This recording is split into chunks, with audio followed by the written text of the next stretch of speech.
الحمد لله حمدا كثيرا طيبا مباركا فيه كما يحب ربنا ويرضاه.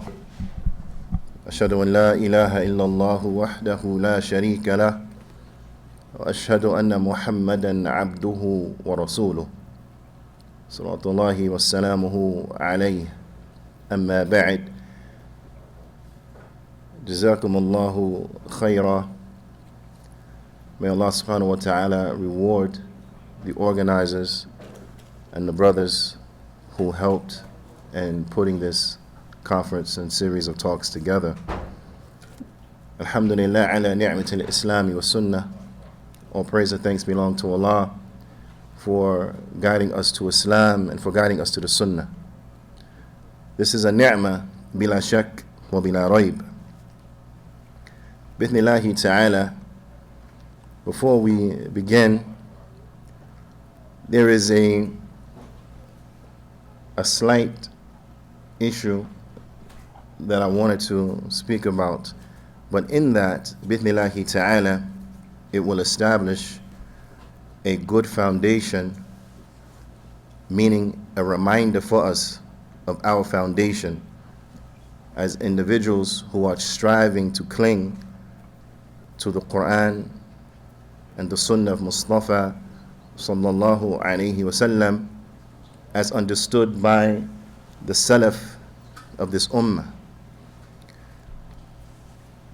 Firstly, Allah subhanahu wa ta'ala, He tells us in His noble book, Ya ayyuhal ladina amanu ati'u Allah wa ati'u Rasul wa ulu amri minkum.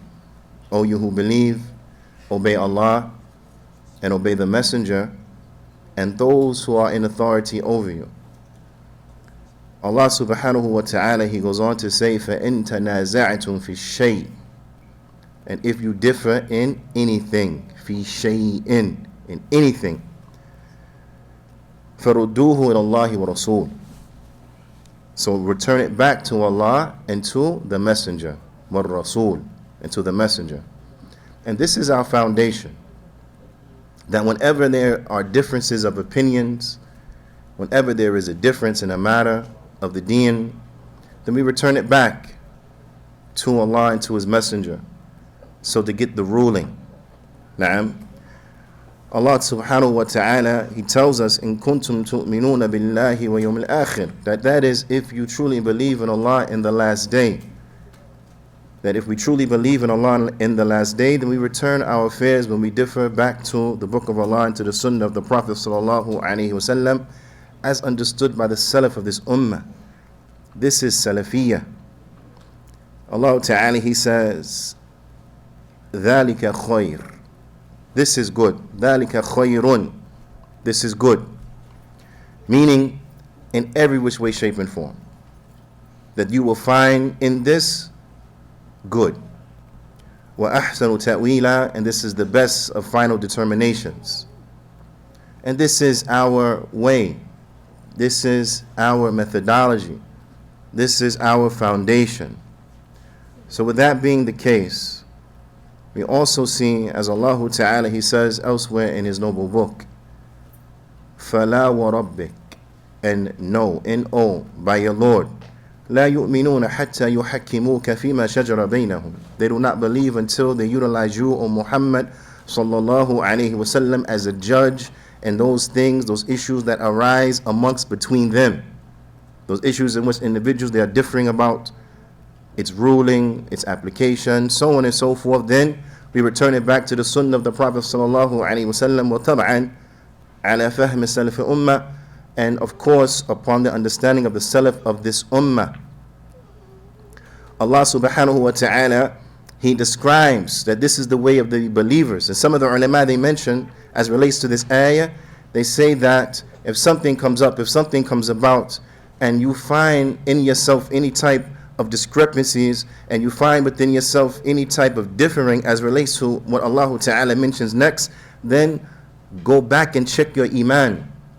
Check your iman. Because Allah Ta'ala, He says, and no, by your Lord, they don't truly believe. until they utilize you as a judge in those things that arise amongst them. ثُمَّ لَا يَجِدُوا فِي أَنفُسِهِمْ حَرَجًا, and then they don't find within themselves any type of difficulty. They don't find within themselves any type of kalam, any type of difficulty. مِمَّا قَضَيْتَ, from what you have ruled, O Muhammad sallallahu alayhi wa sallam. وَيُسَلِّمُوا تَسْلِيمًا, and they submit to it completely. سَمِعْنَا وَطَعْنَا, this is our way, this is our foundation. Allah Ta'ala said it's like this, it's like that. The Prophet sallallahu alayhi wa sallam said it's like this, it's like that. This was the way of the Salaf, then that's it. We don't look for any type of any alternatives or any things of this nature.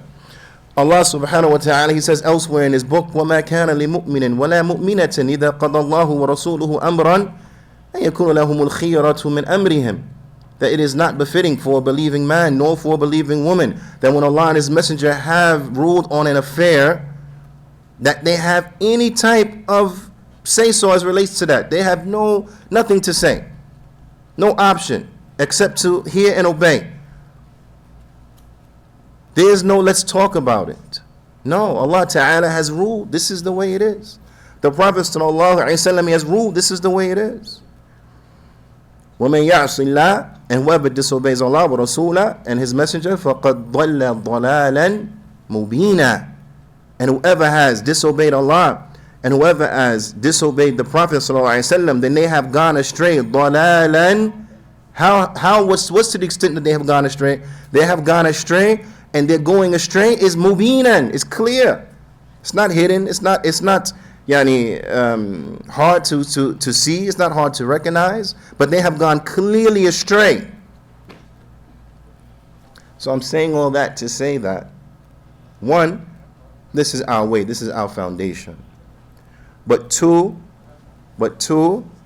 this is exactly why, as relates to myself,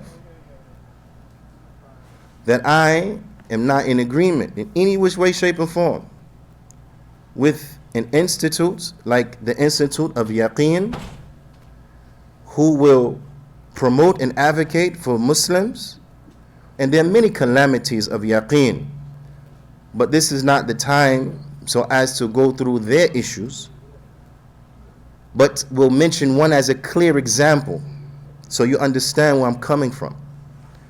Any type of institution that will advocate for the Muslims that they should support gay marriage or some of, if not all of, the rights of the LGBT community, then this is an organization that it is not in wisdom to work and to cooperate with them at all.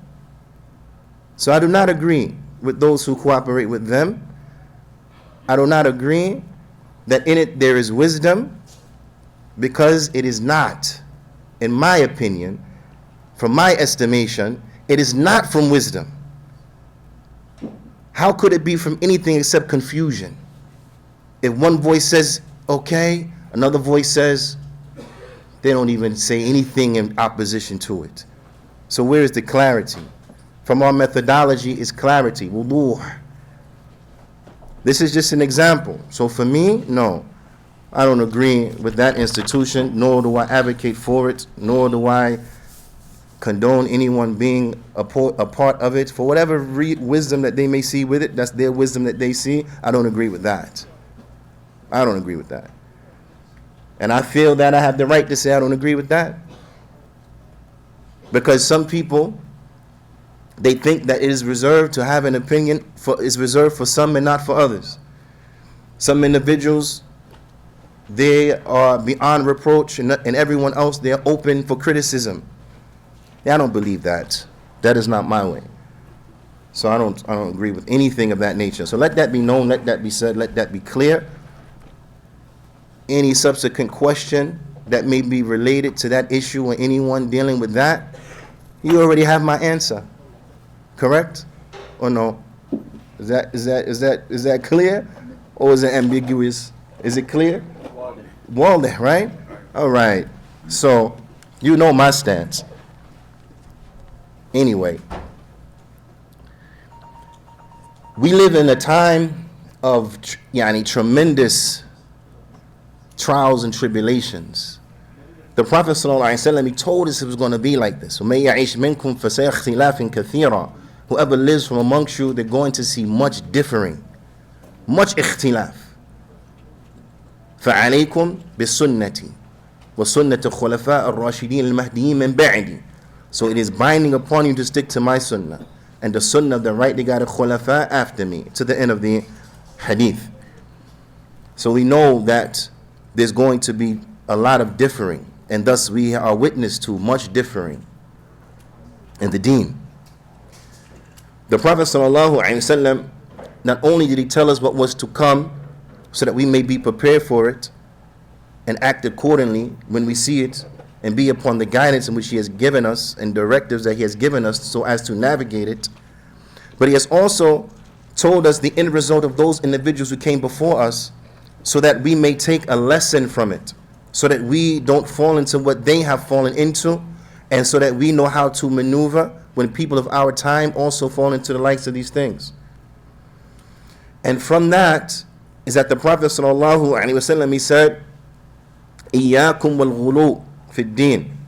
Beware of extremism in the religion. Beware of extremism in the religion. فَإِنَّمَا أَهْلَكَ مَنْ كَانَ قَبْلَكُمْ الْغُلُوء فِي الدِّينِ. Because verily what destroyed those who have come before you, the nations that came before you, they were destroyed by what? By having exaggeration, by having extremism in the religion. By having extremism in the religion. Now, so this is key right now, because as was announced, the topic and the theme of this talk that I have prepared, then it is dealing with those characteristics of Al-Haddadiyah that people mistake for Salafiyyah. Now, so to better understand, so that we know the difference and we can make a differentiation between this and between that, then we have to familiarize ourselves with some of the Haddadi characteristics.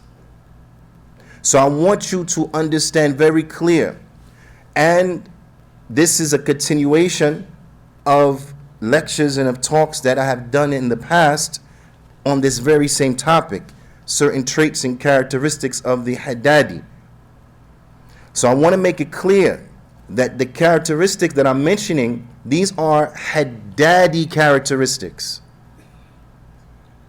Right? You with me? I want to make sure the premise is well established. I'm speaking about Haddadi characteristics.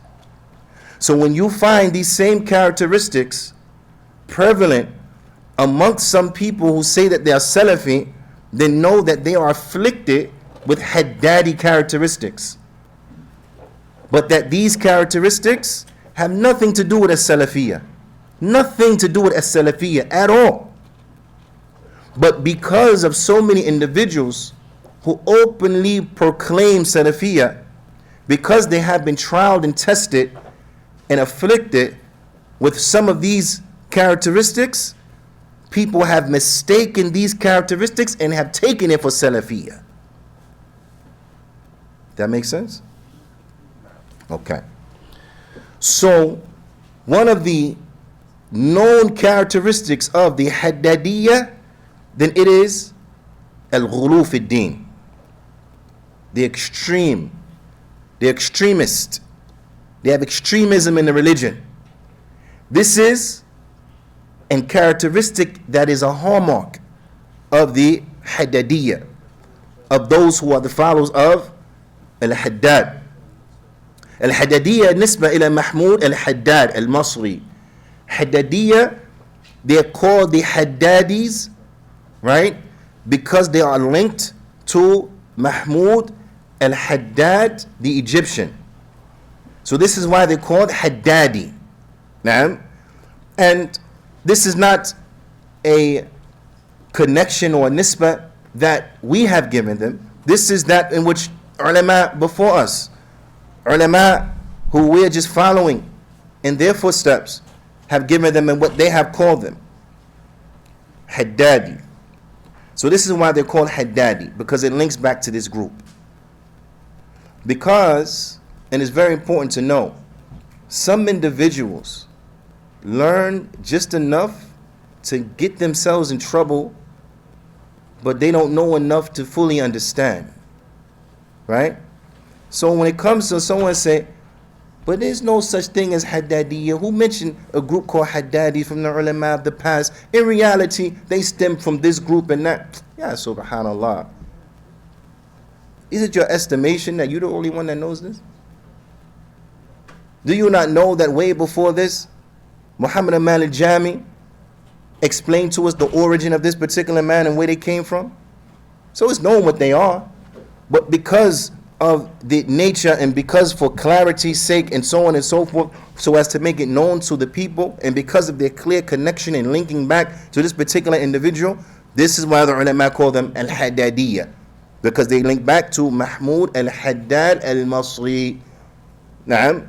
And I believe we had a talk yesterday about this, right? Abdul Hafidh, he gave a background of this particular individual who the name, it goes back to him because his last name was Al-Haddad. Ala kulli hal, they are known for their exaggeration. But as relates to if we had to pin this group down to which group do they find their origin from? Because remember, the groups of innovation, they stem and they spring out from known sources, from known wells, right? Wells of evil. One of those wells of evil in which many groups they stem out from was from who? From the Khawarij, correct? Yeah. Okay. So Al-Allama Muhammad al-Jami, rahimahullah ta'ala, he mentions, he says, Mahmud al-Haddad. Mahmud al-Haddad. So it's clear who he's talking about, right? Those who they connect the Haddadiyah, yani they link and they call back to him. He said, كما قيل كان من جماعة التكفير. He said, just as it has been said, he used to be a member of the Jama'ah. He used to be a member of Jama'at al-Takfir. The Takfiris, Jama'at al-Takfir, who are they? The Khawarij. Right? So if anyone comes and says, but in reality, the Khawarij, in reality, the Haddadiyya, nur min al-Khawarij, yeah, of course, no one is arguing that, right? But the way that they move has with it enough of a distinction that they have been categorized separately. Because, for example, if there was an individual who we would say was a member of Daesh, right? There was a member of Daesh. Would the correct description for me to say that he Haddadi? Would you truly understand? You understand he got some problems, but you understand he has the problems of Daesh? No. But if I said, he's from ISIS, this one's from Daesh, then you automatically understand, okay. Now someone else comes, like those who have extremism and fit these characteristics that we're talking about, right? And they're speaking about Imam al-Nawawi, Ibn Hajar, and so on and so forth. And I said, who am in Daesh? Would you understand necessarily that I mean that's Haddadi? You would say, okay, I can see that, but would it be more clear if I said, who are Haddadi? This is a Haddadi. You will understand better, right? You will say, okay, yeah, I know exactly what you're talking about. Those are the ones that are talking about burning books and so on, right? So for this reason, to make it clear in the least amount of words, this is why the ulama, they come up with these istilahat, or these terms, this jargon, to bring you to an understanding in the quickest way possible. So this is why you have from the ulama those who call him Haddadi, because it's very clear. It's very clear. They're all from the same source of nonsense, right? But they each have their little spin on it. They come from their different angles and so on and so forth. Okay? In any event. So the first is al-ghulu. And this is going to be something repetitive. As you will see that many of these characteristics, they are interchangeable and they link in and they're connected to the next. So in particular, naam, they have ghulu. They're Haddadi. They have ghulu for many things. But the first thing we want to look at is that they have ghulu fi tabdi' wa tajrih. They have ghulu in calling people innovators. Meaning people of the Sunnah. Naam, and I want to make this clear, people of the Sunnah, if a person comes and he says that he's Ash'ari, right? Or if he says he's Mu'tazili, he says he's Tablighi, and then a person says, okay, they're from Ahlul Bid'ah, would you call this ghulu fi tabdi'? No, because he said he was from there. What do you want me to say? He said he's Tablighi. He's Tablighi. What do you want me to call him? Something different? He's Tablighi. This one said he's Sufi. He's Sufi. Would you like I call him something different? He's Sufi. So when we say Tabdi', what is understood? Making Tabdi' of Ahl Sunnah, those who are sticking to the Sunnah, clinging to the Sunnah, those who they origin, they are Salafi. Coming and saying this one, no, he's not Salafi, he's this. Making Tabdi', removing people, kicking people out, for lack of a better term, because you can't kick nobody out. But this is what they understand. People understand like this, right? Any event. Removing people, saying that they are no longer from the Sunnah, these people are not Salafi. Yeah, they may say they're Salafi, but they're not Salafi. This is, you call this Tabdi'. So anyway, Tabdi' with Tajrih, exaggeration and criticizing people. Exaggeration and criticizing people. But here's the thing, bidun mujib, but without a real reason. Without a real reason. Now, what will make this clearer and better to understand, of course, the more we learn about the principles in the Qawa'id of Ad-Da'wah Salafiyyah, then we will understand better. And I'm saying that just in brief, and there are other places where this was aforementioned. Inshallah ta'ala, we have to go back to those discussions so as to not make this longer than it needs to be. And this is because when I say without a real reason or a just reason, is because if a person falls into an innovation, and I'm not an accusation of an innovation, but a real innovation, do they automatically become a mubtadi'? No. So just the mere them falling into that innovation, you can't see. Could you call that as a reason why we make tabdi'? No, it's not a reason. So I want to make that clear, because those of little intellect, they will come back and they will say, well, how are you going to say don't make tabdi', but this person did, and they don't mention a clear mistake, a clear falling into innovation, and they say, but he said a word that agrees with the way of the Ash'ariyah. He says something that agrees with the belief of the Ash'ariyah. How are you going to say he's not an innovator? Because there have been many examples of individuals like this in the past who have fallen into mistakes like this, who the ulama have not said that they are innovators. Individuals who we take from. Individuals who we have their books in our libraries. Individuals who the ulama defend and say no. Because there are protocols. A person just doesn't get thrown outside of the Sunnah because they made a mistake. Shaykh Albani explains this very clearly, and others from the ulama explain this very clearly. But the Haddadiyah, they have what? Ghulu. Shaykh Muhammad Bazmul, he mentioned that the Haddadiyah, they do with tabdi' what the other Khawarij and them do with takfir. If a Muslim does a major sin, the Khawarij says what automatically? Kafir. He fell into the major sin fell on him, kafir automatically. The Haddadiyah, they do the same thing, but with what? Tabdi'. A person does something that's clearly bid'ah, they do it. Automatically, what? Mubtadi'. But it doesn't work like that for takfir, does it? No. And likewise, it doesn't work like that for what? For tabdi'. Because just contradicting the way of the Prophet sallallahu alaihi wasallam, will that earn a person hell just by itself? You contradicted the way of the Prophet sallallahu alaihi wasallam, right? Does that earn you hell automatically? No, it doesn't. Now, I'm pretty sure the Haddadis, they looking and saying, well, what you mean? That sounds crazy. This guy's Mumayyir. What you talking about? Okay, what's the proof? What's the proof that just if you just contradict the Prophet ﷺ, it doesn't make you automatically the hell is for you? What's the proof? Qadeen is on proof. It's not, and proof is not because Sheikh so-and-so said. That's not proof. It's never been proof. Proof is Qala Allah, Qala Rasulullah. Proof is the way of Sahaba. Right? Alright, so what's proof? What's the proof? Anyone know? I'm pretty sure you know. It just may not come to mind. Too many. But just one that straight to the point. I'll give you a hint. وَمَن يُشَاقِقِ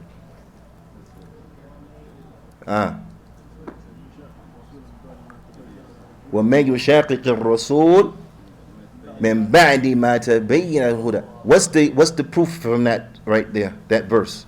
Whoever contradicts the messenger after the proof has been established. Allah Ta'ala didn't say, وَمَن يُشَاقِقِ الرَّسُولِ وَيَتَّبِعْ غَيْرَ سَبِيلِ الْمُؤْمِنِينَ. No. مِن بَعْدِ مَا تَبَيَّنَ الْهُدَى. After the proof has been established. Why? Because a person could have contradicted the Messenger ﷺ out of ignorance. They didn't know they contradicted the Prophet ﷺ. Or because of a ta'weel. They thought they were in compliance with the Sunnah of the Prophet ﷺ. Because someone lied to them and told them that. So they didn't know. They thought they were doing what was right. They didn't know. Maybe they were ignorant. Maybe they were lied to. Maybe they were forced. So it's not just because they contradicted. There are nuances. There's more to it. Right? All right. So just because a person makes a bona fide mistake, that means automatically now, that's it, mubtadi'. Now, one of the overwhelming characteristics of the Haddadiyah is that in lieu of using mubtadi', they will use hizbi. They will use a synonym, hizbi. Right? So these are things that I want to make sure that we are on the same page and we understand. If a person is a hizbi, could they also be Salafi? No. Because it's like saying he's a Sufi Salafi. What? There's no such thing. Right? But could a Salafi have fallen into aspects of Hizbiyah? Of course. How do we understand, or what's one of the things by way in which we understand concepts like this? That a person can have a characteristic of something without full-fledged being that thing. Ahsant. From the hadith of the characteristics of who? Of the munafiq.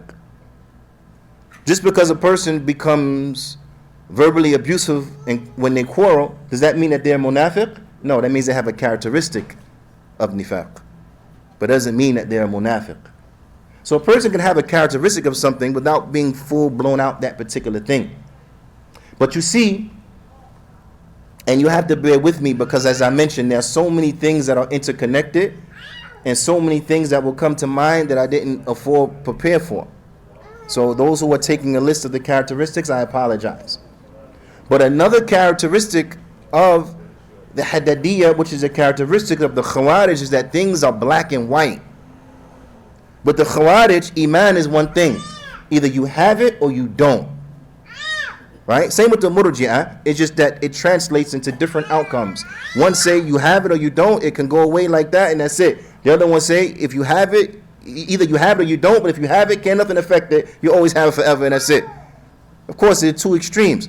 Both of them are wrong. But the point is that the concept of the Khawarij is that either you a believer or you not. Ain't no middle ground. Either you with us or you against us. There's no middle ground, right? You see that ghulu, that extremism? Okay, so you find that Haddadiyah, they have the same type of ghulu with them. It's black and white. It's black and white. Well, he did something from Hizbiyah? Oh, he Hizbi. He did something that from Bid'ah? Okay, he Mubtadi'. Sheikh Muhammad Bazmuli mentions, he says, you have the Haddadiyah, they have degenerated, they have gotten even worse. He said the Haddadiyah from before, they would make tabdi' on a person who actually made a bid'ah. They actually made a bid'ah. They will say this person is mubtadi'. He said the new school Haddadiyah, they make tabdi' based on the accusation of a bid'ah. Even though these particular bid'ah cannot be defined nor identified. Just the accusation. That person falls into issues. That's it. Oh, Hizbi. But if you were to revisit it, what issues? What have they fallen into that translates into them being a hizbi mubtadi' or interacted with and treated with like a hizbi mubtadi'. For what specifically? Nah, he just got issues. But what? Why? Because they cause trouble. But what kind of trouble? Because they got issues. Allah musta'an. You can't win. You can't win. In any event, they fall into tabdi', غلو في التبديع والتجريح بدون الموجب. سواء كان ذلك, and I want you to understand, because this takes different manifestations. It's not always the same thing. Sometimes with tabdi', sometimes with tahdhir, sometimes it's not tabdi'. Sometimes they won't come and openly say they're mubtadi'. Not at first, right? They'll say other things. It's not clear. Lay the wall there. Huh? Laysa ala jadda. They say these ambiguous terms. He's not clear. He's not upon the upright way. What does that mean? Okay, why? Forget it. Why? Just explain it to me. Why? Why not upright? Because of what? You know, then it becomes real clear that they have nothing to stand on. But the point is that you'll find it takes various manifestations. And this is the way the people of bid'ah. This is the way the people of bid'ah in general. And the Haddadiyah, the people of bid'ah. Let's not get that twisted. But this is their way. Is that they're like predatory individuals. They're predators. So they don't go to everyone with the same thing.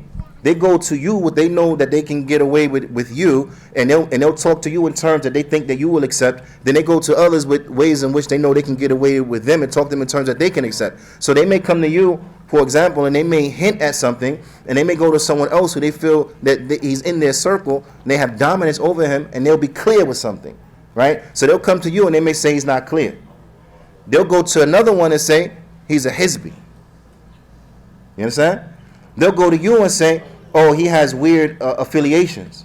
They'll go to another one who they feel they're more comfortable with, and they'll say, oh, he's Ikhwani. The two are very different. If you felt like that here, why'd you say that over there? Right? It's because they know. With this one, I'm going to say it's not tabdi', it's tahdhir. Because they know I can get that off here. You're not going to argue me too much. But with this one, they can come and say, nah, I'm joking, man. He ain't Salafi. They just straight make tabdi'. You understand? So they play games like this. So that needs to be known. But they play these type of games. And another manifestation of this game is what? وَالنَّهِي عَنِ الْأَخْذِ الْعِلْمِ. They'll tell you, don't take knowledge from him. Don't take knowledge from him. Subhanallah. Who is it? Who is it that hands down we don't take knowledge from? And of course, we talking generally. There's always exceptions, and you know. But so I don't want because again, man, I know you got them people gonna come back and say, no, brother. But in some circumstances, look at this scholar. He did this, and we still quote from him and all this stuff. It's like, come on, look, talking in general terms. What we say to the general masses of the people, right? For the general masses of the people, we don't take knowledge from who? The innovator.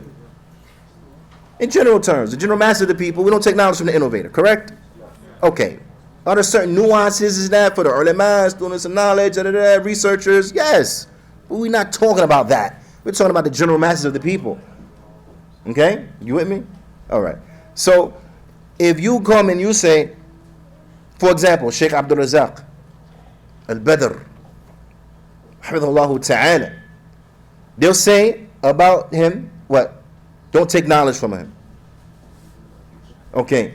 Sheikh Sulaiman al-Ruhaili, it said about him, don't take knowledge from him.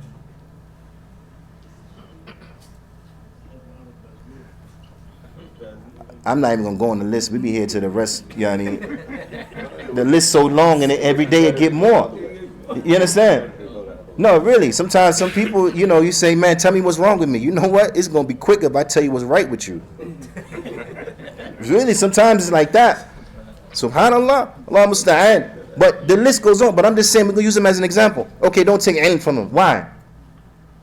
Not taking knowledge from him is equating him to what? Because he's mubtadi' and we don't take knowledge from him? I ain't saying he's mubtadi', but don't take knowledge from him. What? What word does that make sense? What do you mean? What's the danger in it? Is it because is it going to misguide me?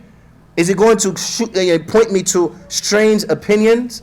Is it going to adversely affect my aqidah, my minhaj? And if the answer comes back, well, no, okay, well then why? Because Sheikh so-and-so said, well, where's that from Salafiyyah?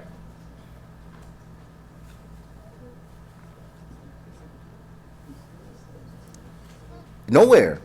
It's not from Salafiyyah. But these are some manifestations by way in which you find these things come.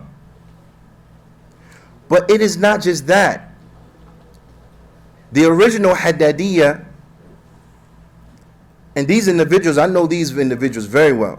When I was in Egypt in the late 90s, you had some individuals running around Tanta who were Haddadi. They were Haddadi. They dressed slightly different from us. A lot of times you find with them at that time, for whatever reason, I didn't hang around them like that, so I don't know the reasoning and the thinking. But a lot of times their izar was fawq al-hadd. Their izar was too high. They'll wear like a real short towel. The Prophet ﷺ said that the izar of the believer is from the middle.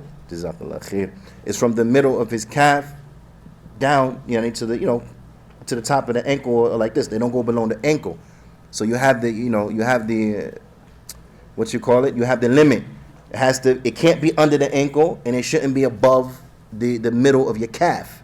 But for whatever reason, they would I guess try to put it at the middle of the calf, and then I don't know, but it was always a little too high, right? So they was like known to dress like this. So anyway, from the way of the Haddadis of old and the still ones now, is that not just they will make tabdir on certain people for reasons that really didn't hold up, but they will also make tabdir on anyone who didn't believe or agree with their tabdir on that person.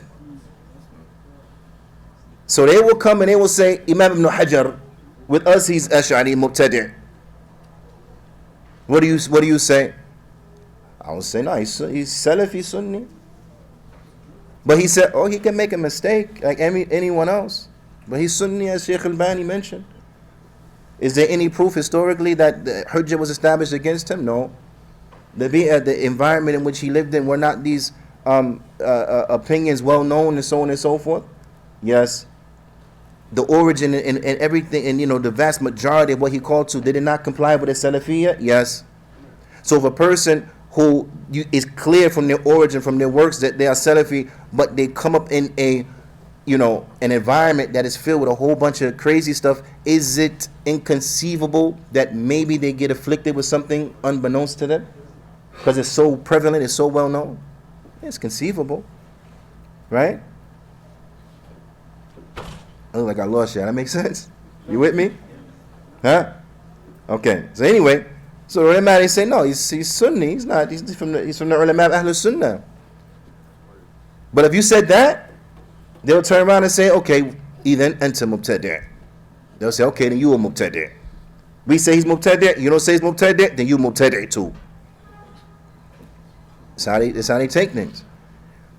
And they take the athar, of the Salaf out of their proper context, and things like that. Ghulu. But this is something that's known about them. So now, I want you to reflect now. The Haddadiyah, you find them the same way. The new school Haddadiyah, the same way, is that if you don't agree with them in their assessment of a particular individual based upon reasons in which may not add up to what they say it translates into, if you don't believe, then you automatically become what? What's the word they like using a lot? Hizbi. He said op. Allah was that. The younger kids, millennials and them, they say that. But I'm just saying, what you say? Hizbi. A joker Hizbi. Right? Automatically. Oh, you Hizbi too then. Subhanallah. This is the way of the Haddadiyah. So these are some of the manifestations. If you don't agree with them, then you will become Hizbi as well. We think this one is a Hizbi. Anyone who don't say that this one is a Hizbi, then they're Hizbi too. Now your whole community, Hizbi. Now the masjid, Hizbi. Now the school, Hizbi. So now we need what? Now we need another masjid, of real Salafis. We need another school of real Salafis. We need another website of real Salafis. Why? Because y'all them ain't real Salafis. You know, people play these games, these semantic games, and you're like, who's your teacher? Who you playing these games like this? When you say a person's not a real Salafi, then what that mean? If he's not real Salafi, that means he's a fake Salafi. A fake Salafi means he ain't really Salafi. But then you're gonna still come and say, well, no, we ain't saying tabdir. So then what are you saying? It's something new? I don't understand. But these are the games in which individuals play. Which brings me to the next topic. Allah musta'an. There's so much to say. Allah musta'an. But this is why, and this is an important point. I want to mention this point. Sheikh Al-Albani, Imam Al-Albani, he mentions about Mahmud Al-Haddad, which is important. Why we really have to learn our religion and learn what is as-Salafiyyah, learn the minhaj of the Salaf. We have to learn it. Because, and before getting into the next point that I think is very vital to mention, Sheikh Al-Albani, he mentioned, and I want you to pay attention because we're not going to be able to talk about everything today. It's not possible. And if we continue this for many more days, it's going to take a lot more than that to really have an understanding by way in which you're able to defend yourself from the likes of the foolishness in which these people have fallen into. But in any event, Sheikh Abadi, he mentioned about Mahmud al-Haddad, the founder of the Haddadiyah. The Sheikh, he mentions, he says, هنا يظهر لكم أهمية التمسك بمنهج السلف. He said here it should be clear to you, because the Sheikh, he was mentioning some characteristics of Mahmud al-Haddad, and then after that he went on to say, so now it should be very clear to you the importance of sticking to the methodology of the Salaf. هذا الرجل, this person who Mahmud al-Haddad, طلق هذا, he said he left this وتمسك بإيش بفهمه هو, and he bases everything on his understanding, not the understanding of the Salaf, not the understanding of the Imams of old, but based upon his understanding. The Sheikh Albani, he says, بفهمه للكتاب والسنة فضل ضلالا بعيدا. He said, and thus he went far astray. And the Sheikh, he mentions, he says, وَأَمْثَالُهُ كُثُرْ فِي كُلِّ عَصْرٍ. He said, and this, the example of this person, then there are many in every time. You find them in every era. You find a bunch of people that have done this. But فِي كُلِّ مَكَانٍ, and in all places, you find people, every country, every continent, what have you, you find people doing the likes of these particular things. So it's not an anomaly at all, which increases the tragedy of people becoming confused by it. But that's only due to the fact of them being ignorant about their methodology. With that, let's go back to their characteristic of making tabdir of anyone who don't make tabdir, on those who they make tabdir of, or calling a hizbi those who they don't call a hizbi of, and so on and so forth, and the separation that comes from that. Now we need a new masjid, now we need a new school, now we need a new, whatever, right? To the point of new people to hang with. There have been certain situations where a brother will have a falling out of his wife, she don't agree with him, and I don't mention names, but this is real life stuff, that the brothers in them have decided that this particular person is like this. The wife says, well, based on what I know, that's not accurate. So the husband say, oh, if it's like that, then you divorced. It's a real life story. It's happened. So sometimes, not only they need a new masjid, need a new school, sometimes need a new wife, need a new spouse. They ain't on it. So this points you to another characteristic that is a very distinguishing characteristic of the Haddadiyah. The ulama, they mention أنهم لا يراعون مصالح ولا مفاسد, is that they do not take into consideration the pros and cons, the benefits and the harms. They don't take any of that into consideration. Everything, again, is what? Black and white based upon their ghulub. If it's not like that, then it must be like this. There's only one size fits all, and that's it. That's what they believe that the religion is. And that is not the deen. The deen is not like that. But you look at what are the consequences, what will be the repercussions, what are going to be the ramifications of said course of action. Because whatever you can't stop, then you minimize it. This is from the principles of the religion. If you can't stop it, you minimize it. Because what? You can't always stop it. Sometimes you're in a situation where you can't stop it. Sometimes you're in a situation that's not ideal. You can't bring about the ideal set of circumstances. So what do? So then you do the best that you can with what's been given to you. Right? I'll give you one practical example so that it really can hit home and we can understand. Is that you're not going to be able to name the innovator when refuting them everywhere. Some places you can name him, because it won't cause more harm. Because Ahlul Sunnah are strong. And inshallah ta'ala, we're going to see an example of this from Imam Ahmed. So you can interact in a way that is different. So you can name them. But there are going to be other places where Ahlul Bid'ah, they're strong. Ahlul Sunnah is not strong there. They're weak there. Ahlul Bid'ah is strong. Maybe the particular individual from Ahlul Bid'ah that you are refuting, maybe they have high status. They may have high status in that particular society. They may be beloved to the people. And people get attached to personality, so they're not going to hear what you're saying. They just know you're speaking about a personality that is beloved to them. So in a situation like that, do we say, no, it's from the Sunnah, I'm a real Salafi, so I'm going to say it. I don't care. Is that from the Sunnah? Or in that situation, will you what? Refute the innovation and leave the man's name out of it. Leave his name out of it, refute the innovation, teach the principles of the Sunnah, educate the people, because bidnillahi ta'ala, Allah guide them. They will come to understand later, so-and-so does stuff like this.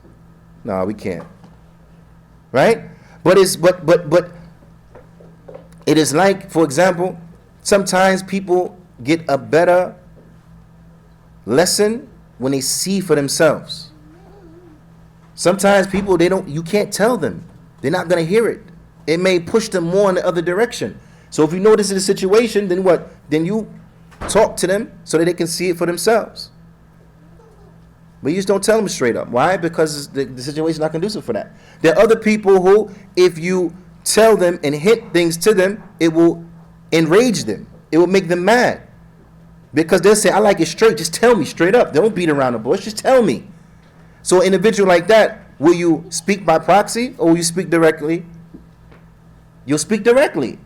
Because just like not every individual is the same, not every situation is the same. So there's certain things, for example, you can say in Saudiyah that you can't say that in UAE. There's certain things you can say in UAE you can't say in America. Right or wrong? The flip-flopping and flim-flamming and shucking and jiving that the Yaqeen Institute is doing with the LGBT community and so on and so forth. A large portion of that is because they're trying to get, or it seemed like, because I don't know what's in their heart, but it seemed like they're trying to appeal to the masses and not do anything that's going to make them look intolerant or crazy, or whatever the case is, or whatever. Now, whether they believe this or not, Allahu A'lam, I don't know what's in their heart. But an individual living in many parts of Africa, for example, you don't have to worry about that at all. Because their stance on the LGBT community is in line with the Islamic stance. We don't tolerate it. We don't support it. We don't advocate it in any which way, shape, or form. Period. We are not allowed to do it because we heard the ayat that we opened up with. Allah Ta'ala says haram is haram. Allah Ta'ala punished those people. Khalas, that's it. The Prophet ﷺ, he said it's haram. He told us what to do when we find individuals committing actions like this. So we're not going to come back and say anything else. Or they have rights to get married. Says who? Allah Ta'ala says they don't. Marriage is between a man and a woman. Or a man and a woman and a woman. Or a man and a woman and a woman and a woman. Right? Because a man can have 1, 2, 3, 4 wives. Right? Right? That's marriage between males and females. That's it. A woman can't marry a woman and call it marriage. A man can't marry a man and call it marriage. Just like a woman can't marry two men and call it marriage.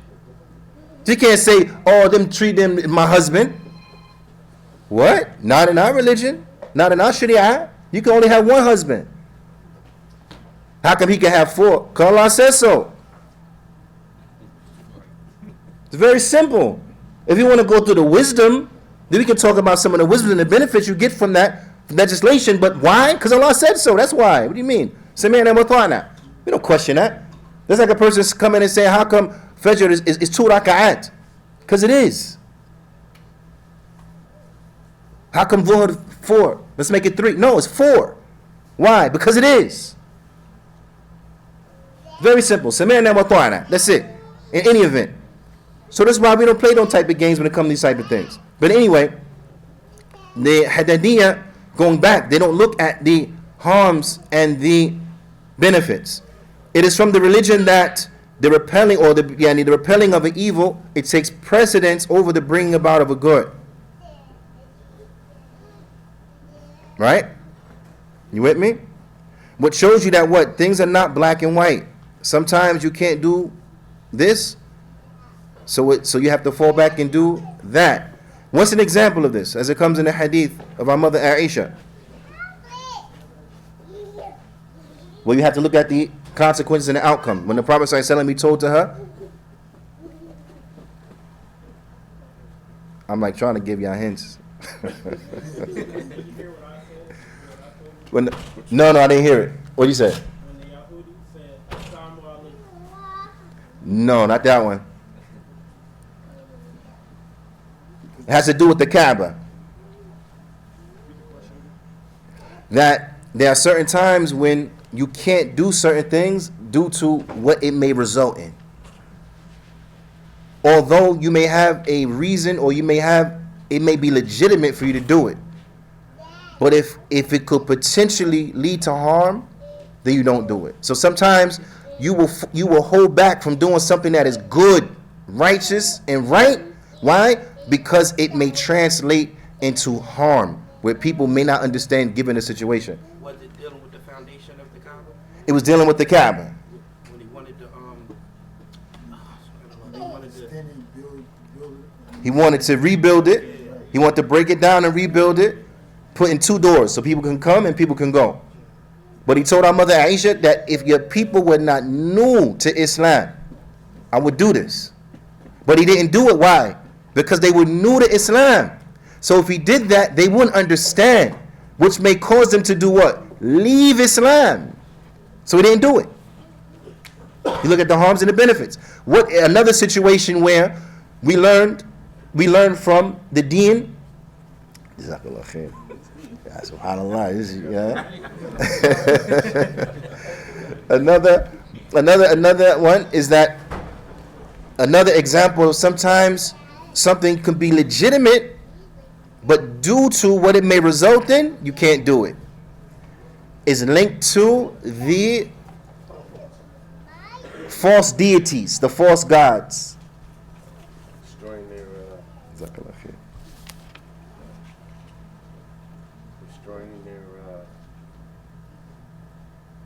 no.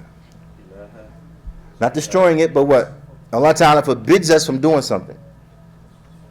Oh, speaking out against their belief. Connected.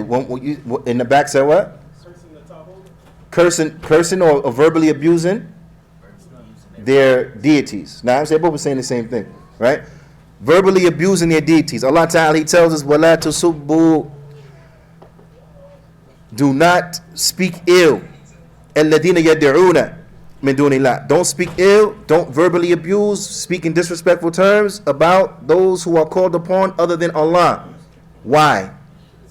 They'll turn them off. They attack Allah. Nah, there you go. But it's both. Nah, that's true too. But because they will speak ill of Allah subhanahu wa ta'ala. Right?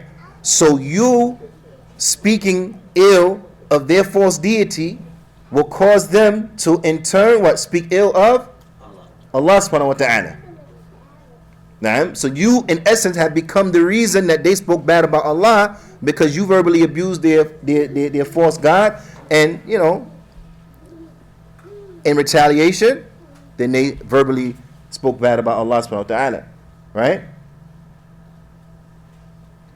So, is it legitimate to speak in disrespectful terms about false deities? Yeah, it's legitimate because they false deities. That bin Batil, they worship in falsehood. It's erroneous. They don't deserve anything from worship. They're weak. They control nothing. They're unaware, inanimate, or dead, so on and so forth. So it's, we can say a lot about them, and it's legitimate. Ain't nothing wrong with that. Ain't nothing hidden from that. But Allah Ta'ala tells us don't do it. Why? Because of what it may result in. So now when you look at the way of the Haddadiyah, you find that they don't employ the likes of these things. They don't look into the harms and the benefits, even though they say what we're doing is justified. Now again, I'm speaking in circumstances and situations where it is legitimately justified. I'm not talking about what the Haddadiyah and them do where it is almost never justified. They claim that it's justified, but it is not. So if you can't do it when it is justified, meaning if you can't act in a reckless manner where it is justified, how in the world are you allowed to act in a reckless manner when it is not even justified? Let me give you an example. How many youth are we losing? How many youth are we losing to the streets? How many youth have joined Bloods and gangs and Bloods and Crips and all these type of gangs and so on and so forth, fighting and killing their Muslim brothers because they're on the other side of the gang to prove their loyalty to a gang? But these Muslim children that we are losing, how many of them really grew up in a community that reinforced their Islamic identity? How many of them went to a good school that educated them about their religion? How many? Now I'm asking y'all because y'all in Philly. Y'all have one of the most highest concentrations of Muslims in America. So I'm asking the brothers in Philly, how many quality schools and educational institutions do we have for our children? Halal recreation for our children. Environments, libraries for our children that will rear them upon the deen, showing them how to maneuver in this world where they don't feel like they're missing out on nothing. Zero. How many we got here in Philly? Zero. Very few, right? But how many Muslims we got here in Philly? Zero. No, Muslims. No, schools, zero. But how many Muslims we got here in Philly? A ton of Muslims. Plethora of Muslims. How many Muslims in Philly upon Sunnah? A lot. How many women you can see fully garbed, beautifully dressed outside in Philly? A lot. Is it weird to find a fit? No. How many thawbs you see walking down the street in Philly and beards in Philly? A lot. And we still losing our children? You know part of the reason why that is because of haphazard decisions and choices that are made that do nothing but weaken us. A short-term victory that done cost you the war. Do you know how hard it is to keep restarting? Huh? Now this is applicable to all of us. So some people get upset. Yeah, I'm talking about you. Because I'm talking about me too. And if I could talk about me, then I could talk about you. Do you know how hard it is to have to keep restarting? We don't raise all this money now. We don't, alhamdulillah, we done start establish the masjid, this and that and that. Alhamdulillah, everybody's upon sunnah, everybody's Salafi. Now all of a sudden somebody say that this one is not Salafi no more. And I'm not talking about like the Yahya al-Hajuri. I ain't talking about that. I'm not talking about people that clearly fell into things. No, I'm talking about the likes of Sulaiman al-Ruhaili. Huh? I'm talking about the likes of these type of mashaykh, Sheikh Abdul Razak, Sheikh Abdul Muhsin, the likes of these ulama. But because of stances and things like that, oh no, we need a new masjid now. So now what does that do in practical terms? What does that do practically? Is that's going to set you back. Because anybody that now will separate, I'll tell you brothers, you know what, these men's in them, they upon Hizbiyah, they talking about this sheikh who, you know, we saying not Salafi no more, or don't take knowledge from him. They still talking about taking knowledge from him. They still teaching his books. They still, like this. So we got to open up a new spot. So y'all come and leave with me to open a new spot. What's that going to do? It separates the people. It does. But I'm talking more so from a standpoint of progress. What's that going to do progress-wise? It prolongs it because it does what? It sets us back because we got to start over. We had a place. Now we got to find a place. It was already renovated. Now we got to renovate something. We had some money in the bank. Now we ain't got nothing in the bank. So it's going to set us back 4 or 5 years easy, right? It's going to take us how long to get back to where we were? Now, if you keep doing this repeatedly and repeatedly and repeatedly and repeatedly, why you think in 20 years we ain't getting nowhere? If you take 1 step forward, 2 steps back, you keep doing that for 20 years, and you wondering, I really walk 20 yards. How come? What do you mean, how come? In reality, you walked a whole lot more yards than that, but a lot of them was in the wrong direction.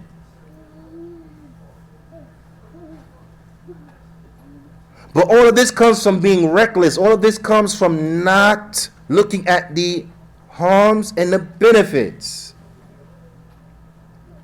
Now, let me make this clear. Before I go to this example of Imam Ahmed, let me take this quick interlude to make this clear. I am not a follower of Sheikh Muhammad bin Hadi. So let's put that to rest. Because some people, them, they come and they say, oh, but they followers, they're Sheikh. Sheikh Muhammad bin Hadi is from my mashaykh, but I don't follow him. I'm not a follower of Sheikh Rabi'. He's from my mashaykh, but I don't follow him. Because the reality of it is that anyone who knows me, they know that I'm not a follower of Imam Ahmed. Although I'm Hanbali, yes, but I don't blind follow Imam Ahmed. I love and I respect all of the ulama, but I don't blind follow not near one of them. They're not my leader. Imam Ahmed is not my leader. Sheikh Rabi' is not my leader. Some people get uncomfortable, you hear stuff like that. Oh, what you mean? He's not my leader. What do you mean? What do you mean what I mean? No, he's not my leader. If I said Imam Ahmed is not my leader, no one bats an eye. If I said Imam Malik is not my leader, no one bats an eye. If I say that Imam Shafi'i is not my leader, no one bats an eye. If I say Imam Abu Hanifa is not my leader, no one bats an eye. So why you feel uncomfortable if I tell you Sheikh Rabi' is not my leader? He's not. Why do you feel uncomfortable if I tell you Sheikh Muhammad bin Hadi is not my leader? He's not. My leader is Muhammad sallallahu alaihi wasallam. That's what I'm trying to be on.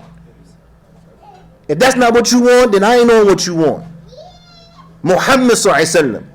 They don't put nobody words in front of his. Period. That's what I'm on, because that's what some Salafiyyah. But from the way the Haddadiyah know, Mahmoud al-Haddad, their mashaykh and them, that's what they make wala and bara on. I don't do that. Anyway, back to the example. Shaykh Islam Taymiyyah, he mentioned that Imam Ahmed, when he was in Baghdad, he used to in Baghdad in his time, the Sunnah was zahira, and the Sunnah was prevalent. They had strength. When he was there, he used to be hard against the Murji'ah. He used to be shiddah. He employed shiddah against the Murji'ah. Because shiddah is from the deen. Sometimes dealing with people in a harsh manner is appropriate, and it's from the religion. That's not all the time. Sometimes it is. Right? So when he was in Baghdad, he was hard against the Murji'ah.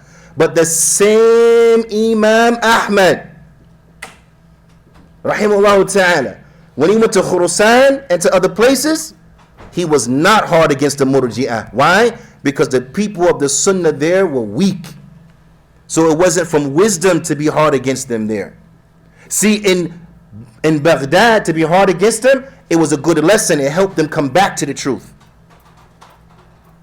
But in Khurasan and other places, to be hard against them was ineffective because they were strong. So then he didn't employ that tactic there because it wasn't appropriate.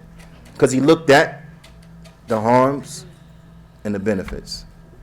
That makes sense? And lastly, and there's so much more. They told me extra 10 minutes. I apologize so much. I apologize. Or extra time, and then we're going to take 10-minute break. But I apologize for taking more than the allotted time. But just lastly, and this is an encouragement for myself, it was mentioned before, but I think it's very important that it's mentioned again, that from the characteristics of the Haddadiyah that people have mistaken for a Salafiyyah is al-insiraf amma yanfa', is that they turn away from that which is more beneficial. They turn away from beneficial knowledge, they turn away from learning, they turn away from things that will benefit them, and they spend their time, the majority of their time is spent in qila wa qal, he said, she said, talking about this one, talking about that one, so on and so forth. Right? And this is from the most destructive of characteristics, is to be a gossiper, always talking about this one, that one. This sheikh so-and-so said about that sheikh such and such, this sheikh so-and-so ain't like this sheikh such and such, so on and so forth. Now, to the point where, and I'm going to get, and this is an example, you could tell me, maybe I'm wrong, you tell me, individuals will be well, for example, let's take Sheikh Muhammad bin Hadi and Sheikh Rabi', let's take their situation. Some people will know the insides and the outs about that, right? They don't know what sheikh said what, this one said this one, that other sheikh said that one, so on and so forth. But then, if you ask them about the shurut of salat, they don't know. You ask them what are the arkan of salat, they don't know. What about ahkam wudu in detail, in a manner in which you could teach somebody? They don't know. And I'm bringing these two things up. Why? Because these are two things that we do multiple times a day, every single day. So if you don't know about things that you have to know about, like the ahkam tahar and wudu and so on and so, and ahkam salat, how in the world are you so versed in this stuff that you don't need to know about? I don't understand. And why are you busying the people with this when there are more important things for them to know? And I brought this as an example because a real life example. Again, these not no made up stories. In West Palm Beach, an individual, he came to me and he said, "Listen, I just came out of such and such, and I ain't even gonna mention them because they ain't worth it. But I came out of such and such, and they said they was talking about this big thing going on right now. It's a big fitna. It's like the fitna of the khalq of the Quran. It's serious like that, and this, that, and this, and you know." And he started mentioning certain aspects of the fitna and so on and so forth. Then he looked at me and he's saying, "Yo, who's He said, "Yeah, it's about Muhammad bin Hadi. This is that, and that." So I said, "I'm listening, okay." And then after saying all that, you know what he said to me? He said, "But can I ask you something?" I said, "Yes, sure." He said, "Who's Muhammad bin Hadi? Who's that?" I said, "What?" I said, "Akhi, really? You don't know who that is?" "No." I said, "So why are they busying you with something, a person you didn't even know exists? You didn't even know he exists. Why are they telling you about him?" And I know this brother. This brother needs to learn about more other stuff. So why are you being busy with this? This is not going to help you. You didn't even know he existed as an individual. And then you don't even understand the issue. So why are they busying you with this, making you take a position? It's beyond me. Then he came and he said, "But y'all brothers here, y'all don't really be getting into it." I said, "Yeah, because y'all don't even know who he is. Why am I going to busy you with that for? You don't even know who he is. I'm not going to talk about that. You have to learn what the sunnah is. What's more important here, teach the, usul sunnah. That's what's more important here. Lummat i'tiqad. That's what's more important here." All of this is from busying themselves in qila wa qal. Don't be from people who speak about Salafiyyah. Be from people who are Salafi, who know about Salafiyyah.